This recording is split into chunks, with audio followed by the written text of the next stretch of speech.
Poursuivons notre découverte de la francophonie au Brésil. Niché au cœur des collines verdoyantes de Rio de Janeiro, un lycée français accueille de plus en plus d'élèves brésiliens. Leurs parents veulent leur offrir une éducation à la française, ouverte sur l'international. Bonjour, au lycée français Molière de Rio, je vais vous faire découvrir un projet très surprenant, un projet d'opéra en français. Pour cela, je ne vous emmène pas d'abord dans une salle de spectacle, non, c'est parti dans un laboratoire de sciences physiques. Vous vous rappelez, la dernière fois, on a parlé des familles de matériaux et on a fait les tests. Entrez. Bonjour. Bonjour Yvan. Bonjour Aline. Ça va? Ça va chanter? Écoute, on allait justement faire l'échauffement des 15 minutes. Génial. Alors, qui veut cette fois-ci, pour aujourd'hui? Qui veut bien faire l'échauffement? Je passe se tapoter pour commencer. Voir des élèves s'échauffer pour chanter dans un laboratoire de sciences physiques, c'est plutôt surprenant.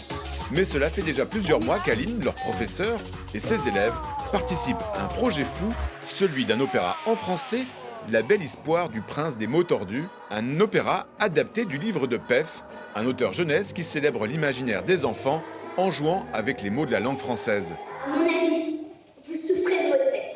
Venez avec moi. Je vais vous guérir dans mon école publique, gratuite et obligatoire. Cette création a été mise en image et en musique par Pascal Albin Giordano, un directeur artistique qui a travaillé toutes les semaines avec les élèves, mais aussi leurs professeurs, en venant directement dans les salles de classe, comme celle d'Aline. Mais l'histoire ne s'arrête pas là. Cet opéra a été aussi monté avec des élèves défavorisés d'une école du quartier de Barra de Rio de Janeiro. Ces élèves brésiliens qui apprennent le français ont répété leurs chansons pendant plusieurs mois pour présenter le spectacle avec les élèves du lycée français Molière dans l'un des plus grands théâtres de la ville.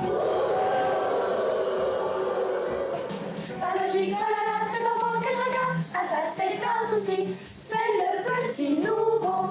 Mais qu'est-ce qu'on rit depuis qu'il y a le nouveau? Hey, bravo Aline, chanter en français pendant un cours de chant, c'est quand même pas banal. J'avais envie de faire un projet avec cette classe. C'est des élèves qui sont vraiment très, très gentils. Et ils sont aussi très musicales. Et moi, je suis musicienne aussi, même en étant professeure de physique. Pourquoi c'était intéressant pour toi de participer à ce projet? C'est un projet où ils vont découvrir l'opéra, un genre musical qui est un peu rébarbatif pour les petits, et surtout en français. Donc tous les enfants qui ne sont pas francophones, les lusophones, les hispanophones, ont l'occasion en fait de pratiquer la langue française dans ce cadre musical, et c'est vraiment génial, je trouve, pour eux. Et c'est vrai, vous avez aimé participer à ce projet? Oui. Et toi, pourquoi tu as aimé chanter en français? Parce qu'on était tous ensemble, j'adore chanter avec deux voix et les paroles, elles m'amusent beaucoup. Et pourquoi ça t'a plu aussi d'être avec d'autres élèves qui ne sont pas dans ton lycée? Et on a été vraiment impressionnés parce qu'ils ont dit que cette école n'était pas française, ne parlait pas la française comme langue maternelle. Et ils ont chanté tellement bien qu'on pensait qu'on était déjà au spectacle. Bonjour. Ah, bonjour Pascal. Bonjour. Le directeur artistique. Enchanté. Tu as travaillé avec les élèves alors? On va faire un nouveau chant. D'accord. Oh, je te laisse Le faire. chant final. On y va. Et... C'est la fête des piles et des joseph. C'est la fête des billes et des glaçons. Et on monte. Les recettes sont pleines de chansonnettes. Les fêtes, les milliards, les nourrissons. Et on... Voilà. Bravo, merci. Bravo. Merci beaucoup. Vous n'oubliez pas de faire les 15 minutes avec vos enseignants. Et c'est parti. Bonne semaine. À vous. Ciao, ciao. Salut.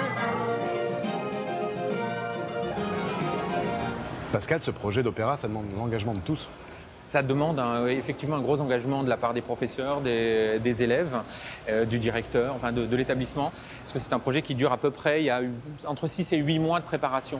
C'était important qu'il y ait aussi un directeur artistique comme toi qui les accompagne. L'idée, c'est vraiment de faire un projet professionnel avec des acteurs, des chanteurs professionnels, des scénographes professionnels et un chœur d'enfants qui est amateur. C'est bien plus qu'un projet d'opéra en fait.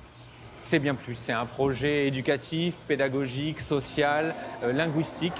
Et le prétexte est l'opéra. On a fait un travail avec une école municipale pour justement, pour moi, une chose très importante, c'est l'inclusion sociale. Mélanger les gens qui ne se fréquentent pas normalement. C'est faire sortir les élèves du lycée français et aussi permettre aux élèves de l'école municipale de rencontrer ici, dans ce lycée, les élèves du lycée français. Bon, tu montes cette école? On y va.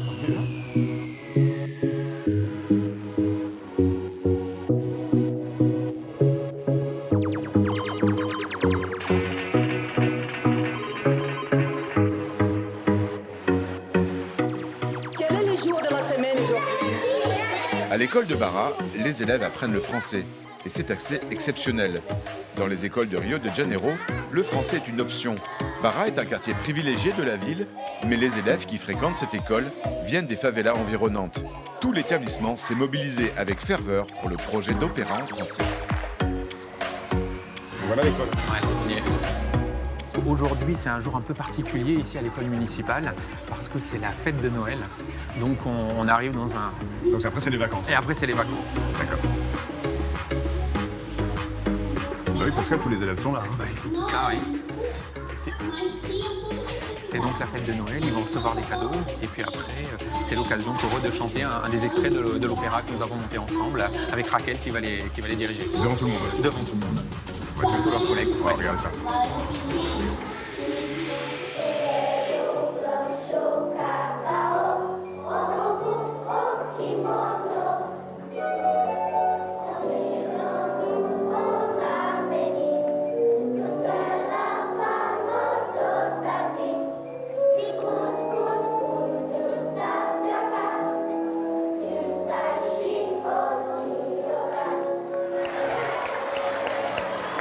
Pourquoi toi tu aimes diriger ce chœur d'enfants ici?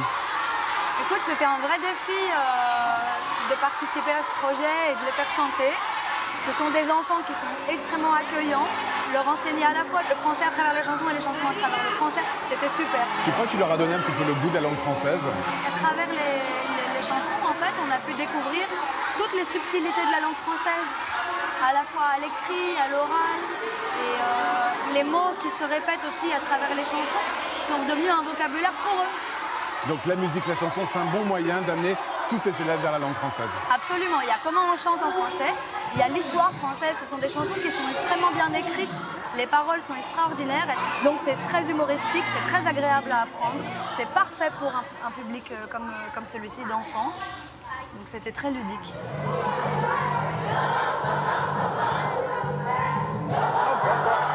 Alors si vous souhaitez en savoir plus sur la francophonie, lycée français de Rio, eh bien rendez-vous sur notre site internet.